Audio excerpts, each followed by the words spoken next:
بچی ته د پیغمبر کیسې کوه، بچی ته وایا قیامت کې به نبی علیہ السلام ادریږي، خلق به نبی علیہ السلام سیکي، او څوک به وایي یا لیتنی لم اتخذ فلانا خلیلا، کاش چې د دې پلان کې سړي مرګتیا مې نه وې کړې، د خو زه د پیغمبر خلاف ودرولی وما، د خو زه د علماو خلاف ودرولی وما. یا به چغې وایي چې یا لیتنی لم اتخذ فلانا خلیلا، ما ولې د پلانکي سره دوستانه کړې وه، ما ولې د پلانکي سره دوستانه کړې وه. مونږ وایو دا لاس تې رواله او د امام الانبیا په لاس کې کېده، ما لاس کې مږده، د پیغمبر په لار روان شه. میدان محشر به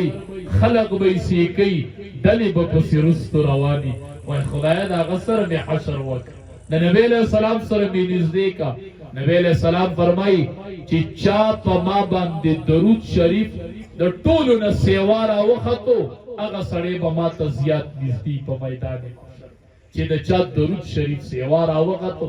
هغه سړی به ما ته نږدې په میدان محشر کې. بچو ته د نبی علیہ السلام سیرت بیانوه، اخلاق ورته بیانوه. وای دسی عجیبه اخلاق رب العالمین ورکړیو، دسی صورتو، دسی سیرتو، دسی به په لاره روانو، او دسی به د خلقو سره غمخواري کوله، دسی به د خلقو سره الیک سلیک کو، چې سلام به چا سره وکړو هغې پورې به یې وله لاس نه پرېښود چې څو پورې به هغه لاس نه و پرېښی،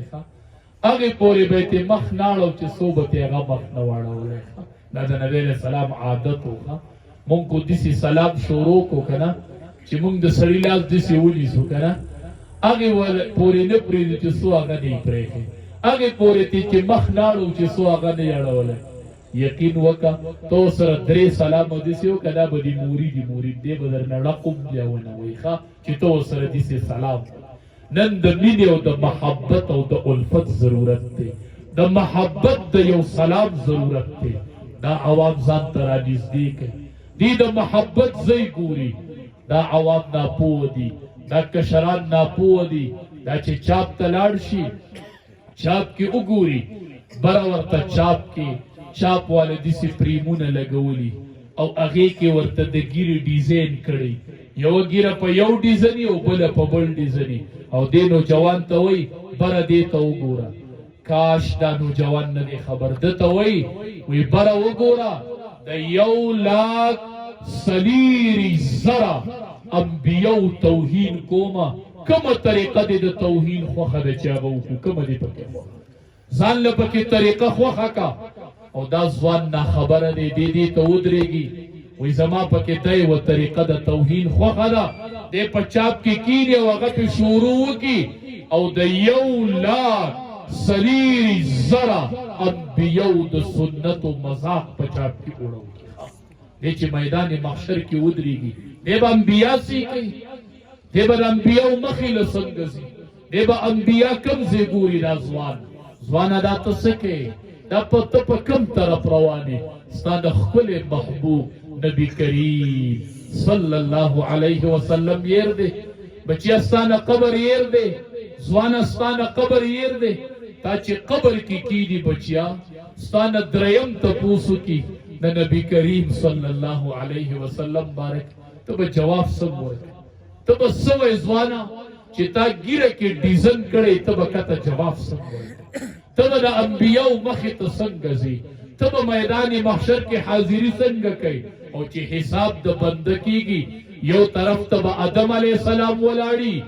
یو طرف ته به نبی علیه السلام ولاړي، او زمونږ به حساب څنګه به د نبی علیه السلام مخې ته ځو، حوض کوثر له به څنګه ځو، څنګه به نبی علیه السلام ته پیشي کوو، څنګه به ورسره دا مخ مخامخ کوو. ځوانانو چا په غلطه لار روان کړي یې، چا په خطا روان کړي یې، میدان محشر کې به ډېر تنګ راشئ، قبر کې به تنګ راشئ. ای ځوانانو مونږ هم د ځان په لار نه روانو، مونږ هم د امام الانبیا په لار روانو. ځوانانو مونږ هم دا لاس رالو او د پیغمبر په لاس کې لاس. ځوانانو ویښ شئ د امام الانبیا ژوند زده کړئ. یوسف دا جبریل امین راغی نبی علیہ السلام ته کېناستو، ویل الله حبیبه ډیر وګرځېدلم پاسمانونو ګرځېدلی یم پزمکه ګرځېدلی یم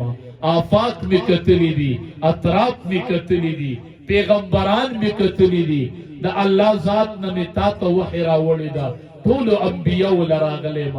د الله حبیب ټول انبیا می لیدلي دي خو زما دې د الله په ذات قسمي محبوبه چې په عالم کې مې ستا پره ښایسته چرته نه دی لیدلی د الله حبیبه